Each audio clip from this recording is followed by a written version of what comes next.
Hi welcome नमस्ते, मेरा नाम ऋतिक और हम फिर से बात करने वाले हैं एक और इंटरेस्टिंग कंसेप्ट के ऊपर। तो ये वीडियो उन बच्चों के लिए मोस्ट इंपोर्टेंट होने वाली है जिनका या तो बीए प्रोग्राम में फर्स्ट सेमेस्टर का एग्जाम है या फिर जिनके पास सब्जेक्ट है बेसिक मैथमेटिक्स फॉर इकोनॉमिक्स, जिसका हाल फिलहाल में ही नाम चेंज किया गया है introductory mathematical method for economics. ठीक है, ये इसका नया नाम भी हो चुका है।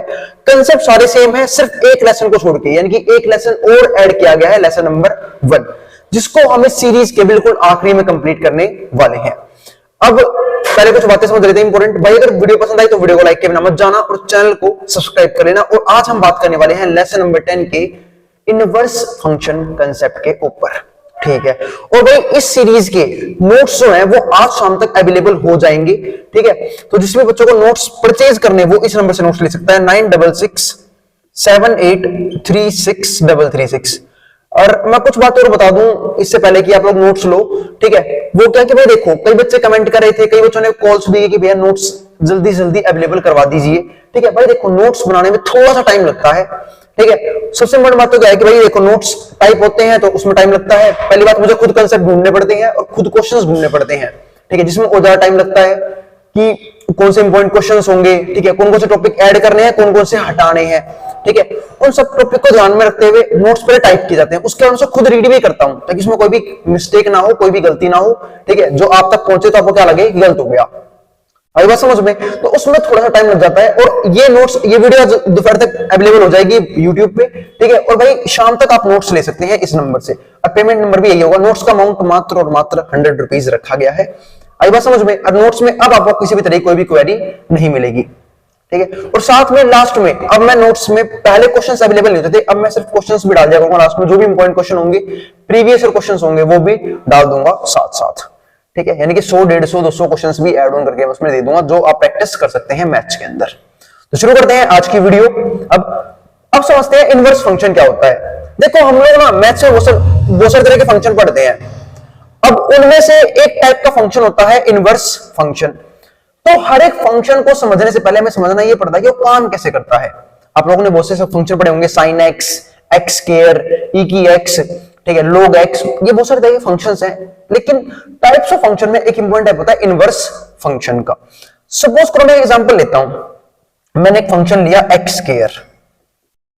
फंक्शन क्या लिया मैंने? X square.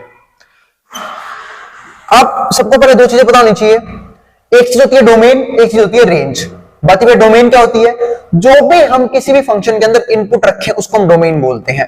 ठीक है, जो भी आंसर है उसको क्या बोलते हैं? रेंज बोलते हैं। यानी कि इनपुट और डोमेन एक ही मतलब है, आउटपुट और रेंज एक ही मतलब है।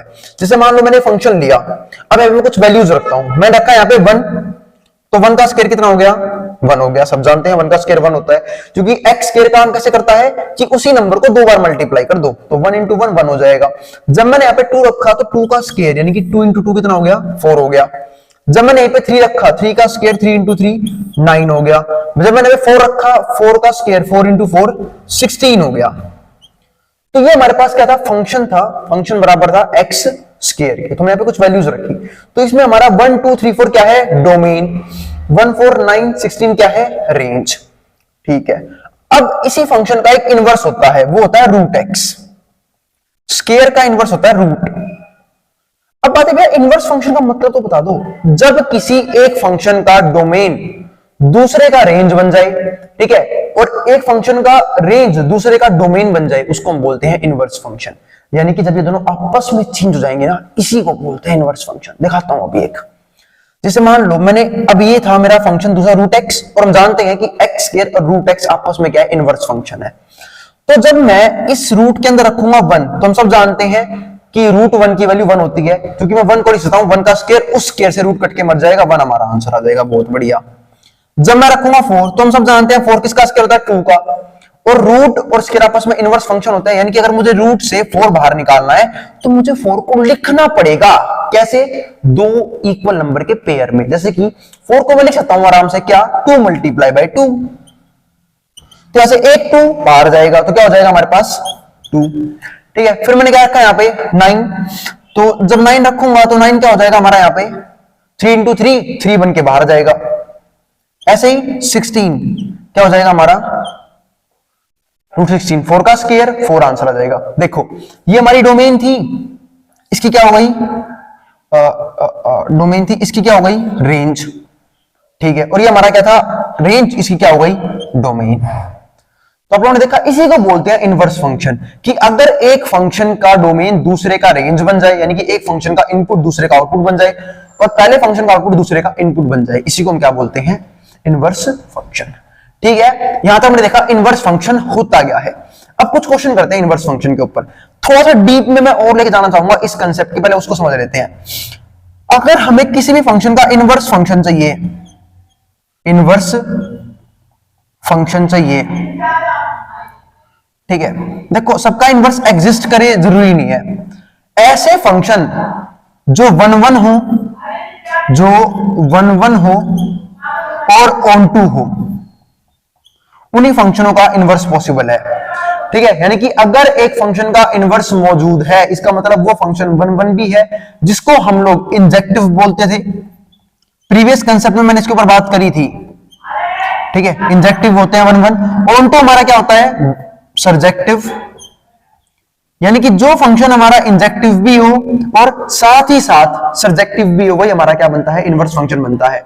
अगर हमारा फंक्शन इन दोनों में से कोई भी एक बात को नहीं मान रहा, और हम जानते हैं अगर एक फंक्शन दोनों प्रॉपर्टीज को फॉलो करता है, 1 1 भी है ऑन टू भी है, तो वो फंक्शन हमारा बाइजेक्टिव कहलाता है। क्या कहलाता है बाइजेक्टिव, और इसको ही हम बोलते हैं 1 1 ऑन टू, ठीक है। तो ये तो हो गई थोड़ी डीप में बात, कि अगर एक फंक्शन का इनवर्स एग्जिस्ट करता है, इसका मतलब वो फंक्शन 1 1 भी है साथ ही साथ ऑन टू भी है, ठीक है। और इसी को हम बोलते थे इंजेक्टिविटी, सर्जेक्टिविटी, और अगर दोनों है तो उसको हम बोलते थे 1 1 ऑन टू या फिर बाइजेक्टिविटी, ठीक है। अब इसको जो यहां से उतारना है पहले उतार ले, फिर हम बात करेंगे इन दो क्वेश्चंस की और साथ साथ खत्म करेंगे इनवर्स के इस कंसेप्ट को। चलो फिर हम देखते हैं आगे कंसेप्ट। इनवर्स फंक्शन तो हमने समझ लिया है होता क्या है। एक बार हम ना वापस 1 1 ऑन टू को समझने के ऊपर बात करते हैं। तो पहले आपको 1 1 क्लियर कर देता हूं वापस एक बार। तो मैंने एक बात देखा, एक फंक्शन 1 1 कब होगा, 1 1 का मतलब क्या होता है वो समझते हैं। जब फंक्शन में एक इनपुट का रिलेशन मात्र और मात्र एक आउटपुट के साथ हो। जैसे मैं समझाता हूं आप लोगों को, जैसे मान लो कोई भी फंक्शन है, मैंने 1 रखा 1 आंसर आ गया, 2 रखा 2 आंसर आ गया, 3 रखा 3 आंसर आ गया, 4 रखा 4 आंसर आ गया। ये 1 1 है बिल्कुल, क्योंकि एक का रिलेशनशिप एक के साथ है। जैसे इस फंक्शन में बोल सकता हूँ कि x है एक तरह से, क्योंकि मैंने जो रखा वही आया ना। फंक्शन हमारे पास क्या है x है, और इसी को मैं y बोल सकता हूँ कि y बराबर x के है। जब मैंने x की जगह 1 रखा मेरा आंसर भी 1 आया, जब मैंने इसे 2 रखा आंसर भी 2 आया, जब x की जगह 3 रखा मेरा आंसर भी 3 आया, जब x की जगह 4 रखा मेरा आंसर भी 4 आया। इसको बोलते हैं 1 1। बात में 1 1 किस केस में नहीं बनेगा, एक बार वो केस भी समझा दो तो उसकी बात कर लेते हैं, ठीक है। जैसे मैंने एक फंक्शन लिया फिर से x स्क्वायर, अब ध्यान से इस बात को समझना, और जो रिलेशनशिप है वो सेट पे काफी डिपेंड करती है। जैसे मान लो मैंने यहाँ पे रखा -1 रखा 1 आंसर आ गया, सेट है मान लो इंटीजर से इंटीजर, मतलब मैं इंटीजर से इनपुट भी ले सकता हूँ और इंटीजर से आउटपुट भी ले सकता हूँ। तो मैंने -1 रखा, -1 से -1 का स्क्वायर क्या हो जाएगा +1, और जब 1 का स्क्वायर करूंगा तब भी 1 ही आएगा। -2 का स्क्वायर करूंगा जब भी 4 आएगा, 2 का स्क्वायर करूंगा जब भी 4 आएगा। तो क्या ये मेरा केस बनेगा किसका 1 1 का? बिल्कुल नहीं, क्योंकि यहाँ पे 2 का रिलेशनशिप एक के साथ है, 2 का रिलेशनशिप एक के साथ है। -1 रखा 1 रखा तब भी 1 आया, -2 रखा तब भी 4 आया, 2 रखा जब भी 4 आया। तो यहाँ पे रिलेशनशिप बन रही है मैनी 1 की, यानी कि 2 इनपुट के एक सिंगल, 2 इनपुट का एक सिंगल आउटपुट है। तो ये हमारा क्या हो जाएगा गलत हो जाएगा। आई बात समझ में? ठीक है। एक बात यहाँ पे क्लियर कर देता हूं मैं और अच्छे से। अगर मान लो कि यहां पे ऐसा होता कि 1 रखा 1 पे 2 भी आ गया, 1 पे 3 भी आ गया, 1 पे 4 आ गया, तो ये तो मेरे भाई फंक्शन की डेफिनेशन ही गलत हो जाएगी। इस केस में फंक्शन नहीं बनेगा। तो 1 1 तो बहुत दूर की बात है, इस केस में हमारा क्या बनेगा फंक्शन ही एग्जिस्ट नहीं करेगा, क्योंकि हम जानते हैं फंक्शन वो होता है जो एक इनपुट पे एक ही आउटपुट दे, अलग अलग आउटपुट्स ना दे। तो ये हमारा फंक्शन ही नहीं बनेगा। तो इस केस में ध्यान रखना, ये केस हमारा 1 1 का था, ये हमारा केस 1 1 का नहीं था। लेकिन इसी को मैं थोड़ा सा चेंज करता हूं, सोच के देखो, उसको थोड़ा सा इंटरेस्टिंग बनाते हैं। और फंक्शन अभी मैंने सेम रखा है, फंक्शन मेरे पास क्या है अभी भी x का स्क्वायर ही है, पर मैंने सेट लिया है आपके पास नेचुरल नंबर से नेचुरल नंबर। और उम्मीद है सबको पता होगा नेचुरल नंबर वो होते हैं जिनमें नेगेटिव नंबर नहीं आते हैं, यानी कि जो 1 से शुरू होते हैं। तो जब मैं यहाँ पे 1 रखूंगा, फंक्शन सेम है x स्क्वायर, 1 रखूंगा 1 आंसर आएगा, 2 रखूंगा 4 आंसर आएगा, 3 रखूंगा 9 आंसर आएगा, 4 रखूंगा 16 आंसर आएगा। क्या ये 1 1 है? यस बिल्कुल। अब ये इस केस में 1 1 है, क्यों? क्योंकि अब एक का एडिशन एक के साथ ही बन पाएगा, क्योंकि मैं माइनस के नंबर ले ही नहीं पाऊंगा, क्योंकि सेट क्या है, नेचुरल नंबर से नेचुरल नंबर। तो आपका 1 1 और ऑन टू होना ना होना सेट पे भी कई बार काफी ज्यादा डिपेंड करता है। अब मैं बात करता हूं ऑन टू की। ऑन टू का बहुत ही सिंपल कंसेप्ट है कि जो भी आपकी कोडोमेन है ना, अब बात में नया वर्ड यूज कैसे कर दिया, कोडोमेन क्या होती है? कोडोमेन जहां से ये आए हैं नंबर, जैसे मान लो ये n है तो ये कोडोमेन है, यहाँ पे नेचुरल नंबर कुछ भी ले सकता हूं, नेचुरल नंबर से 2 भी ले सकता हूं, 3 भी ले सकता हूं, ठीक है। तो ऑन टू सिर्फ इतनी सी बात बोलता है। ऑन टू का मतलब क्या होता है कि जो कोडोमेन है उसमें हर एक एलिमेंट का यहां पे कोई ना कोई इमेज होनी बहुत जरूरी है, मतलब उसका किसी ना किसी फंक्शन पे आंसर आना बहुत जरूरी है, वो खाली नहीं बचना चाहिए। सिंपल सी बात ये है, खाली नहीं बचना चाहिए। मैं एग्जांपल दूं, 1 और 4 के बीच में 2 और 3 है, क्या 2 और 3 नेचुरल नंबर में किसी का स्क्वायर बनेंगे? नहीं बनेंगे। 4 9 के बीच में 5 भी है, 6 भी है, 7 भी है, 8 भी है, क्या ये नेचुरल नंबर में किसी का स्क्वायर बनेंगे? बिल्कुल नहीं बनेंगे। स्क्वायर तो है ये, 2 √2 का स्क्वायर है, 3 √3 का स्क्वायर है, 5 √5 का स्क्वायर है, पर क्या ये नेचुरल नंबर का पार्ट है? नहीं है। इसका मतलब ये जो हमारी इमेजेस है इसकी कोई भी प्री इमेज नहीं है। इसको मैं ऐसे बोल सकते हैं इंग्लिश में कि 2 और 3 5 7 6 8 इनकी कोई भी प्री इमेज नहीं है डोमेन के अंदर, जिसकी वजह से फंक्शन ऑन टू नहीं बनेगा। ऑन टू की मात्र ये कंडीशन होती है कि कोडोमेन में कुछ भी खाली नहीं बचना चाहिए, ठीक है। अब बढ़ते हैं आगे हम। हाँ, लेकिन ये पे लिखा होता ना n की जगह, देखो सेट पे डिपेंड करता है R2n, रियल नंबर से नेचुरल नंबर। अब ये है क्योंकि अब ये भी किसी ना किसी का स्क्वायर बनेंगे, ठीक है, क्योंकि 2 बन जाएगा √2 का स्क्वायर, 3 बन जाएगा √3 का स्क्वायर। अब ये ऑन टू भी है। तो सेट पे कई बार बहुत सारी चीजें हमारी डिपेंड करती है। जब आगे आने वाले सवालों में हम क्वेश्चंस को डिस्कस करेंगे तो मैं आपको ये भी दिखाऊंगा कि सेट कैसे हमारी हेल्प करता है 1 1 ऑन टू निकालने में। फिलहाल तो आप इस टॉपिक पे आते हैं इनवर्स फंक्शन पे। तो इनवर्स कब होता है? जब एक फंक्शन 1 1 भी बनाए और ऑन टू भी बनाए, यानी कि वो फंक्शन क्या हो, बाइजेक्टिव हो, 1 1 ऑन टू दोनों हो, तब हमारा फंक्शन इनवर्स होता है। अब आते हैं कुछ क्वेश्चंस के ऊपर। ये क्वेश्चन लिखे हुए हैं, find the inverse function in terms of x. X की टर्म्स में इनवर्स फंक्शन निकालना है। अब इनवर्स फंक्शन कैसे निकालते हैं वो समझना बहुत जरूरी है। जैसे ये आ गया y बराबर 2x + 3, y बराबर 3 √x + 1, ठीक है। और मैंने अभी भी ना यहाँ पे x स्क्वायर का इनवर्स फंक्शन लिखा था √x। कैसे लिखा था मैं आपको वो भी समझाऊंगा, पहले एक क्वेश्चन समझ लेते हैं। इन टर्म्स ऑफ x हमें इसका इनवर्स निकालना है। इनवर्स निकालना बहुत ही आसान काम होता है, बहुत ही आसान काम। आपको y बराबर 2x + 3 रखा है, आप यहां से अपने x की वैल्यू निकालो और जो ही x की वैल्यू आएगी वही आपका इनवर्स फंक्शन है, ठीक है। अरे तो बच्चा निकाल लेगा। अब यहां से x की वैल्यू कोई भी निकाल लेगा। कैसे निकालोगे?